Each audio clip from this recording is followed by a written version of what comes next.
welcome back to the Citizen channel. You're all staying safe and well. A part 2, so make sure you watch part 1, guys, because this is my thank you, my tribute to, of course, a legend, a real legend, a City legend, Kevin De Bruyne. Of course, this is part 2, so make sure you've checked out part 1. In part 1, we look back at his first 2 seasons at City. We're going to look at the next 2 now in this part 2, nice and convenient. Under Pellers, of course, in part 1, Pellers and Pep. But yes, Pep's in charge now. Pep's the man. From now on, as far as Kevin De Bruyne is concerned, I'll look at Kev's performances, some of his highlights, of course, his assists, his goals, have a quick chat about them. Hopefully some memories will be jogged for you as well of these goals and personal observations as well. So we'll have a look at Kevin in this part 2. Right, yes, before the season, before 2017-18, this is where we're starting. KDB admitted an extended summer break of 4 weeks prior to the season, his first of that length for a few years, made him feel a little bit more energised on his return. He did not go on City's pre-season tour to Asia, but stayed home doing sort of light training, and then obviously until the rest of the squad returned from the trips.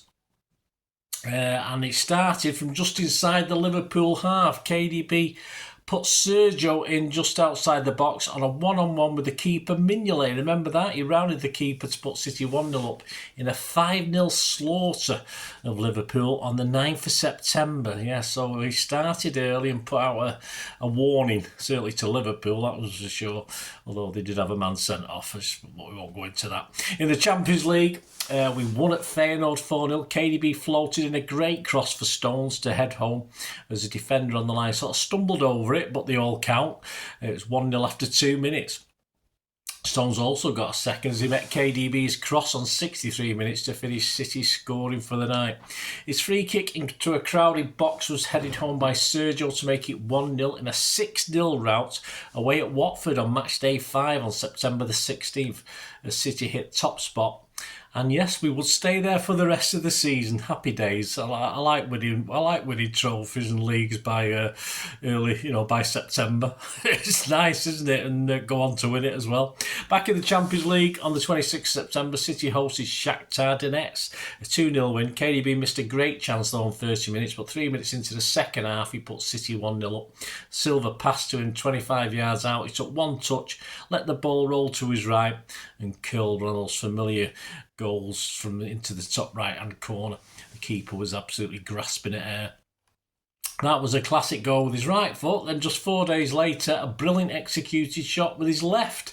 After a 1-2 with Sergio on the edge of the Chelsea box, his blast into the top corner that day was unstoppable from the edge of the D. And of course, that goal was enough to give us the win over Chelsea.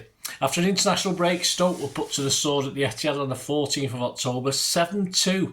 He supplied a typical pass behind the last defender for Jesus to stroke into the roof of the net from 9 yards out. It was even better from Kev for City's 6th goal as he won the ball in midfield, played the ball diagonally across the pitch at pace for Sane to shoot home at the far post. He also threw a couple of pre-assists in that one. And of course, he was named man of the match in that game. He got quite a few over the time, didn't he? Sane's goal was City's 7,500th in league football. Buzzer at the time said on KDB, he's having a phenomenal season, and he would do. Back to, did I say that right? It is. Back phenomenal, there's the word. Back to Europe, and on the 17th of October, Napoli visited Etihad, and we won 2-1. We went 2-0 up as Kevin powered to the edge of the box, and his ball evaded the Italian defence for Jesus to slot home at the far post. 4 days later, Burnley visited the Etihad, and from a KDB diagonal pass, Sane ran onto it and made it 3-0. He helped complete City's 4-2 win in Naples on November the 1st, nonchalantly carrying the ball in the 92nd minute of the game before playing in Raheem, who calmly slotted home. The game where Sergio broke his City's goal-scoring record at that one, if you remember that. Against Arsenal 4 days later, he picked the ball up just outside the box on the left and rifled it home through a packed Arsenal 18-yard box into the far corner to put City 1-0 up in the 3-1 win. Spectacular effort from just outside the D as he sent a left foot thunder blaster into the top right hand corner beyond a despairing Kasper Schmeichel, making it 2-0 in the 49th minute at Leicester City in the 2-0 win on the 18th of November. And Kev put City 1-0 up in a 2-1 home win over the Saints on the 29th of November. His free kick just after half-time on the left was glanced in by a boot of a defender at the near post, but it was on target, so it counted. Despite a Saints equaliser, despite being fouled on the D, found Sterling in the 96th minute to curl in a brilliant last-minute winner. I'm sure you remember that one. A spectacular David Silva goal on the stretch gave City a 2-1 win over West Ham at the Etihad. Very like Erling Haaland would do a few years later with Kevin a delight. You didn't think David Silva and Erling Haaland would be compared, would you, for goal scoring? And Kevin with a delightful dink into the box for David Silva. Got the assist on the 3rd of December. A Kevin free kick cross come shot avoided everyone as the keeper was put off by Otamendi and a defender running across and hit the net to make it 2-0 in a 4-0 win at Swansea on the 13th of December. Kevin storming in from the left blasted past Lloris of Spurs to put City 2-0 up on the 70 minutes in a 4-1 win on the 16th of December. And one goal was enough at St James's on the 27th of December. It's another of those lovely KDB lofted passes into the box that found Sterling, who beat the keeper from just inside the 6-yard box. As KDB ran through on 55 minutes, he played a 1-2 with Sterling before hitting home to bring City level with Bristol City at home in the semi-final first leg of the Carabao Cup. We went on to win, of course, 2-1. And on the 20th of January, City 12 points clear of United. His cross to the near post was glanced home by Sergio for 1-0 in a 3-1 home win over Newcastle. On the 22nd of January 2018, De Bruyne signed a new long-term contract with the club, keeping him at the club until 2023 at that time. Kev celebrated his new contract with a game in the next 3 matches. In the second leg of the Carabao Cup semi-final on the 23rd of January, a tricky night, but City won 3-2, 5-3 on aggregate, with Kev making it 3-2 deep in stoppage time from a Sané cross into the box for Kev to side foot home. And prior to a City game at Cardiff in the FA Cup on the 28th of January, his City stats then read 123 appearances, 32 goals, 45 assists, and throwing 10 pre-assists as well for good measure. On the 28th of January, he added another under-the-wall free kick. Yes, he's had 1 or 2 of these. He didn't automatically do the old draft excluders. It was after a couple of these had happened. It was on 8 minutes at Cardiff in a 2-0 FA Cup round 4 win. As I said, that was on the 28th of January. His ball stroke through to Ferner, who found space on the edge of the box, was inch perfect as Ferner placed into the far corner to make it City 1, West Brom 0 at home on the 31st of January. On 68 minutes, Kev made it 2-0 himself after receiving the ball back from Sterling. Not the cleanest hit, but it bounced home. We won 3-0. Kev's goal was City's 100th in Cup and League that season. A hat-trick of assists on February the 10th in a 5-1 blitz of Leicester. 1-0 as a neat curling low cross behind the Foxes' back line avoids Aguero's attempt to make contact and instead finds Sterling to make it 1-0 on 3 minutes. A 1-2 led with him passing across goal for an Aguero tapping for 2-1 on 48 minutes. 5 minutes later, Sergio had his second of what would be 3. KDB played him in on the edge of the box, and despite Schmeichel getting something on it, it bounced into the goal. A Gundo glancing near post header from a KDB corner put City 1-0 up in a 4-0 away win at Basel in a round 16 first leg Champions League contest. His first trophy under Pep, a 3-0 stroll of course against Arsenal on the 25th of February in the Carabao Cup final. KDB met a bouncing through ball perfectly to volley gently across the box to the waiting Jesus to head it through Pickford for 2-0 on 12 minutes in a 3-0 win at Goodison on the 31st of March as City went within touching distance of the title. Disappointment round the corner for Kev and City as we lose over 2 legs in the Champions League to Liverpool, and even Kev coming off the bench couldn't stop United postponing our title celebration as they went on to beat us 3-2 at the Etihad. But by the time Kev scored again for City at home to Swansea in a 5-0 battering on the 22nd of April, City were confirmed as champions and Kevin his first title winner's medal. And what a goal. He picked the ball up 40 yards from goal, bustled forward 10 yards or so and let fly. The ball shot like an arrow into the top left-hand corner for 3-0 on 54 minutes. And as City attempted to become Centurions, it was, of course, Kev who supplied the late pass over Hampton on the last day of the season to clinch 100 points. He was definitely instrumental in City's title win that season, turning in some magnificent displays, which saw him named the club's Player of the Season for a second time. De Bruyne also won an inaugural Premier League Playmaker of the Season award. So over to Berth's class of 2017-18 in his player ratings in the King of the Kippax issue 252.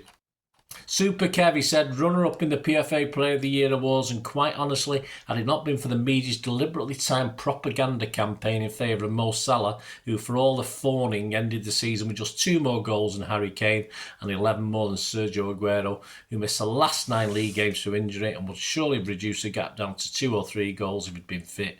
Kev could and should have won it. Salah had a great season, no question, but if goals are all that counts, then let's give the award to the highest scorer each year and have done with it. The truth is, De Bruyne shone like a diamond last season, gliding over the turf like the purest thoroughbred you've ever seen. The best passer, long and short, the best in transition from defence to attack, the most visionary, quick, two-footed, the most assists, the scorer of an assortment of spectacular goals, and one previous weakness, a tendency toward the nesh when it came to tackling or chasing back, completely eradicated by a man who grafted like a fucking Trojan from August to May.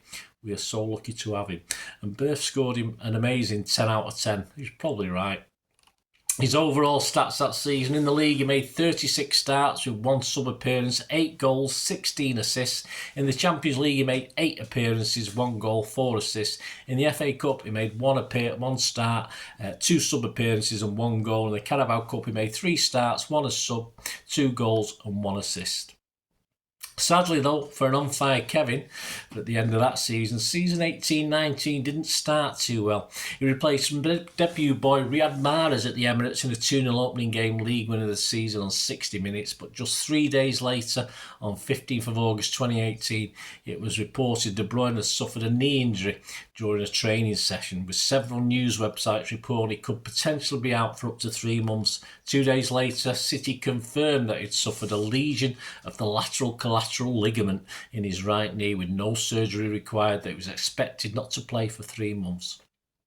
De Bruyne returned to action on the 20th of October 2018 in a 5-0 hammering at the Etihad of Burnley. Prior to the game, City, Chelsea and Liverpool were 1, 2 and 3 in the table respectively, all on played 8-20 points. In a 3-0 win in Shakhtar in our Champions League group game, Kev supplied the corner for Laporte's stooping header to make it 2-0 on 35 minutes. He once again suffered a knee ligament injury in the 4th round of the Carabao Cup against Fulham on the 1st of November, a 2-0 win. He was replaced late by Claudio Gomez.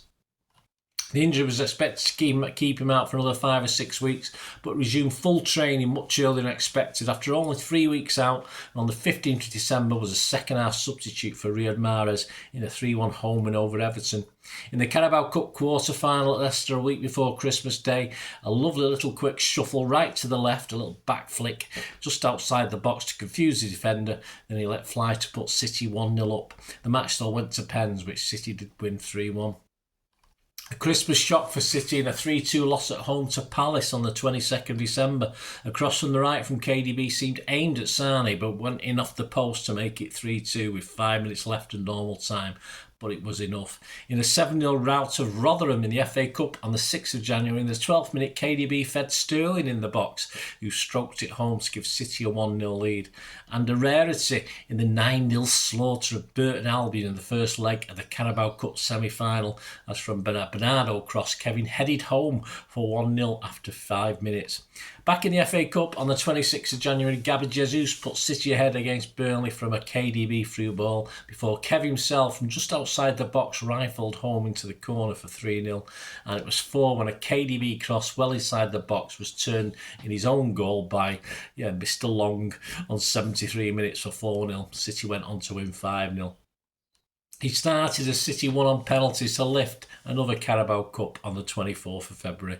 He defied the laws of physics, scoring from a very tightest of angles from a Laporte through ball to put City 1-0 up on 6 minutes in a 2-0 home win over Cardiff on the 3rd of April, beating the keeper at the near post as his shot hit the roof of the net.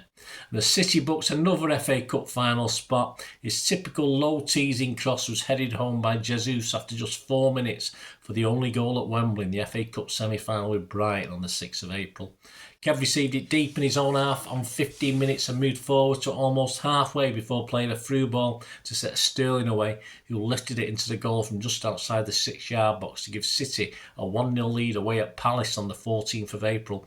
He later on 90 minutes supplied an assist to Jesus to seal it with a 3-1 win.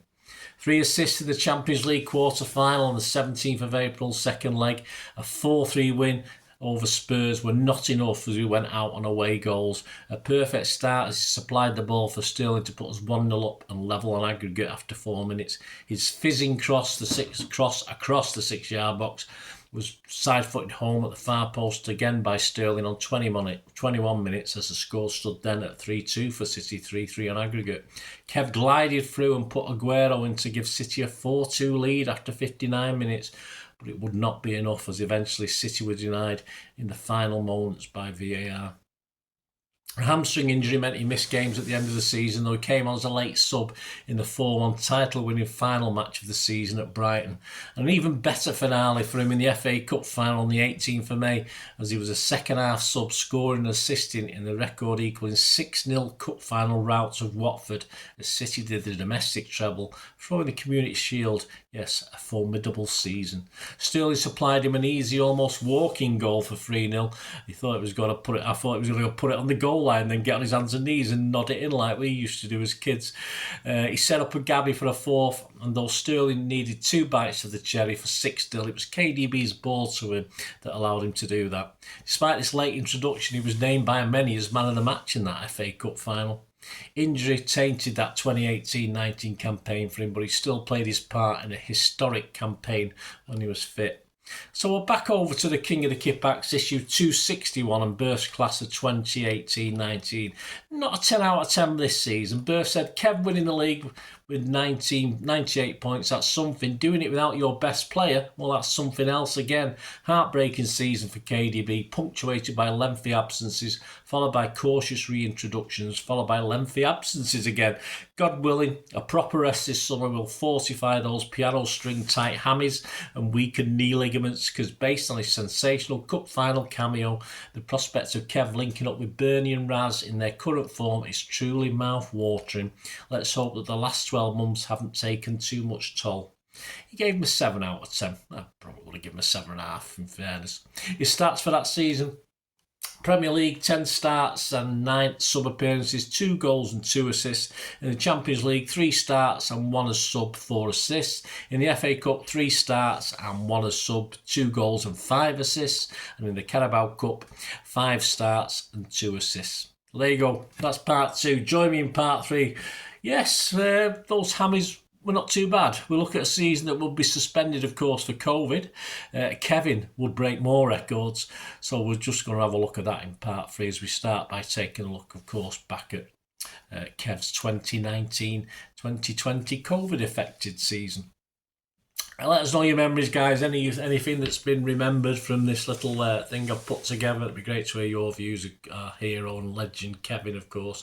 So let us know. And please, if you do like what I try and do on this channel, I'm always after any support you can give me. And there's different ways of doing that, from simply subscribing to memberships are available. You get all these sort of things a lot earlier than you would do normally. If you remember, like this Kevin De Bruyne thing would, of course, immediately available rather than in the summer, which is where I plan to release it. So have a listen, guys, just for about 45 seconds. There are ways of helping support the channel if you like what I try and do. All you have to do is keep watching and listening. Well, I hope you enjoyed the feature, and yeah, if you can support me through the subscription, if you can subscribe, guys, that'd be wonderful if you've not already done so. We do actually have memberships at the moment, just 99p a month, so you get access to all my City stuff, including all the history vlogs, dozens and dozens not been published yet that you get immediate access to, and every time I do a edit and do a vlog, you get immediate access to it as well. So you can have a copy of scripts as well if you want any hard copy of the sort of things I do on matches and teams and managers and players, etc, etc. So If you can join the membership, that'd be wonderful. We'd fine. And yeah, if you want to support the channel just by watching the ads, that helps. You know, watch the ads, let them play through while you just have to check your phone or something, let it play out. And of course, if you follow any of the links, that always works as well. You know, if you follow a link to one of the ads and you fancy something, I've done it myself. I've followed a link and actually purchased something from another organisation. But you know, it can happen. It can happen. Not all ads are stuff you're not interested in. And of course, if you can give us a like, guys, that would be absolutely fantastic. All likes are much appreciated. Anyway, thanks for watching. Until the next time, of course, I only ever ask one thing, don't I? Please, I ask you all to stay safe, especially you Blues. Until the next time, come on, City. Bye for now.